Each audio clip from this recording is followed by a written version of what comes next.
क्या वो सच में एक नाइट के खिलाफ एक शवल का इस्तेमाल करने वाला है? सारे लोग यही बोल रहे होते हैं और न्यूमैन ये सब देख के बहुत ज्यादा गुस्सा हो जाता है। राजा ये सब देखकर कहते हैं कि क्या ये सब एक मजाक है, पर जेवियर मन ही मन सोचता है कि ये एक मजाक तो बिल्कुल नहीं हो सकता, क्योंकि लॉयड ने 1 महीने तक बहुत तगड़ी ट्रेनिंग कर रखी होती है। तलवारबाजी सीखने के लिए लॉयड दिन रात एक कर देता है, इसलिए जेवियर को नहीं लगता कि ये सब एक मजाक है। बैटल शुरू की जाए। राजा के इतने कहने से ही न्यूमैन अपना तलवार आगे कर देता है और हमें देखने को मिलता है कि न्यूमैन अपने तलवार को मयान से नहीं निकाल रहा होता, क्योंकि ये एक फ्रेंडली बैटल है और इस बैटल में कोई भी किसी का जान नहीं ले सकता।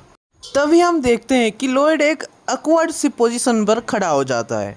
ये देखकर जेवियर सोचता है कि ये पोजीशन तो उसने ट्रेनिंग के वक्त नहीं सिखाया था। फिर जैसे ही न्यूमैन लॉयड पर वार करता है तो लॉयड अपने शवल से उस वार को डॉज कर देता है। ये देखकर सारे लोग शॉक हो जाते हैं। न्यूमैन कहता है कि इस बार तो तुम बच गए बच्चे, लेकिन अगली बार नहीं बचोगे। पर हम देखते हैं कि लॉयड वापस से न्यूमैन के वार को डॉज कर देता है। ये देखकर जेवियर फिर से शॉक हो जाता है और ये देखकर न्यूमैन भी बहुत ज्यादा शॉक हो जाता है। फिर हमें देखने को मिलता है कि लॉयड ने ये टेक्निक आर्मी में रहकर सीखा था, जहाँ पर उसे गन से कैसे क्लोज काउंटर में फाइट लेते हैं वो सिखाया जाता था। फिर हम देखते हैं कि लॉयड लगातार न्यूमैन पर शवल से हमला करने लगता है और वो न्यूमैन के सारे हमले को डॉज भी कर रहा होता है।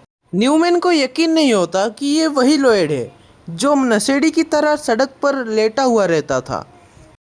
फिर हम लॉयड को देखते हैं कि वो शवल के ऊपर खड़ा हो जाता है और एक अजीब सा पोज बना लेता है। ये देखकर न्यूमैन कन्फ्यूज हो जाता है और कन्फ्यूजन में आकर वो लॉयड पर हमला करने लगता है।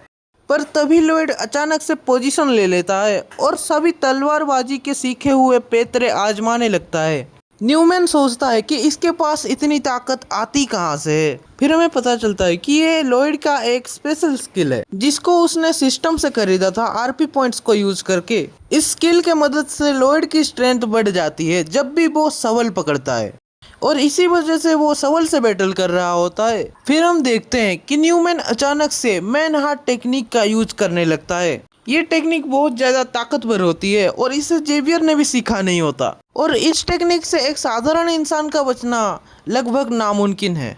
लॉयड को ये बात पता चल जाती है कि न्यूमैन मैन हार्ट टेक्निक का यूज कर रहा है। उसके बाद न्यूमैन अपना तलवार उठा लेता है और लॉयड पर वार कर देता है। पर हम देखते हैं कि लॉयड असराहन कोर टेक्निक की मदद से न्यूमैन का सारा माना अपने अंदर समा लेता है और न्यूमैन के वार को डॉज कर लेता है। उसके बाद लॉयड न्यूमैन के मुंह पर एक जोरदार हमला कर देता है। ये वार इतना घातक होता है कि न्यूमैन का एक दांत निकल जाता है। उसके बाद लॉयड फिर से न्यूमैन के सर पर जोरदार हमला कर देता है। उसके बाद न्यूमैन वहीं पर गिर जाता है। ये देखकर सारे ऑडियंस शॉक हो जाते हैं और राजा लॉयड को विजेता घोषित कर देते हैं। पर लॉयड फिर से शवल उठा लेता है और न्यूमैन को लगातार मारते रहता है। राजा गुस्से से लॉयड को कहते हैं कि बैटल खत्म हो गई है, अभी रुक जाओ। पर लॉयड किसी के भी नहीं सुनता और फिर से मारने लगता है। लॉयड, आज तुम्हारी खैर नहीं। और इसी के साथ चैप्टर 6 यहीं पर ख़त्म हो जाता है। आपको ये चैप्टर कैसा लगा मुझे कमेंट सेक्शन में ज़रूर बताइएगा। और हाँ, अगर आपको चैप्टर 7 चाहिए तो वो कभी भी आ सकती है, तो subscribe as soon as possible.